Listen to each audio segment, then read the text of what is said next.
I was with the national manager of the Utrafix company, which is out of Carmel, this week. And he told me today, or this week, that this wind study is the best lake study he has seen anywhere in the country. And that is a testament to the vision of the leadership and the support from WACF.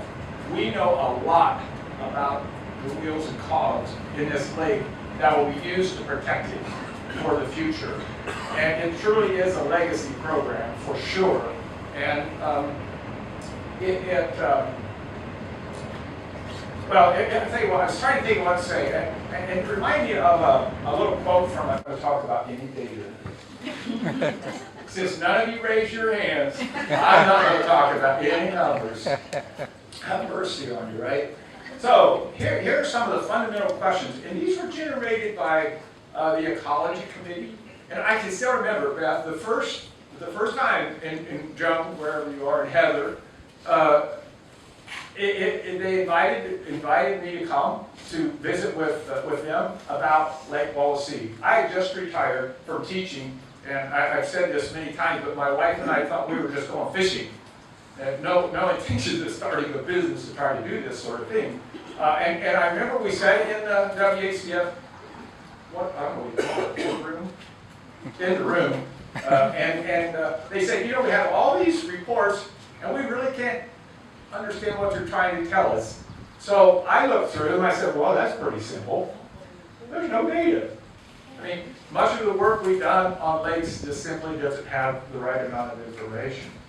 So here are the questions that we've been working on. How much, or we call them loads, or how many pounds of phosphorus, nitrogen, and sediment are entering Lake Wallacea, and how much is leaving through Turkey Creek outflow relative to the water quality standards? We have no idea. How much of the nutrients and sediment entering the lake are accumulated in the lake? So what's happening to them once they get there? How much do nutrients need to be reduced? We call it a load reduction to protect or improve Lake Wallacea. And I can tell you, after being to several lakes, you're far better off to protect what you have than to let it get in a really poor condition and have to try to rescue it. Which of the tributaries, or which stream flowing into the lake, is the largest source of these nutrients and sediment entering into the lake? We have good answers to virtually every question that I've listed here now. And perhaps this is the most, it's the foundational question, is what is the best strategy? How do you use this data as a pathway to protect and or restore the lake? The reports that we provide should never, ever, ever, that's a long time, sit on a shelf and draw dust. Never. They should always be working documents. They're historic. There will be generations past all of us, and they will be eternally grateful that somebody had the vision to allow a study of this magnitude take place. So we have, with that, I'll tell you, we have lots of data.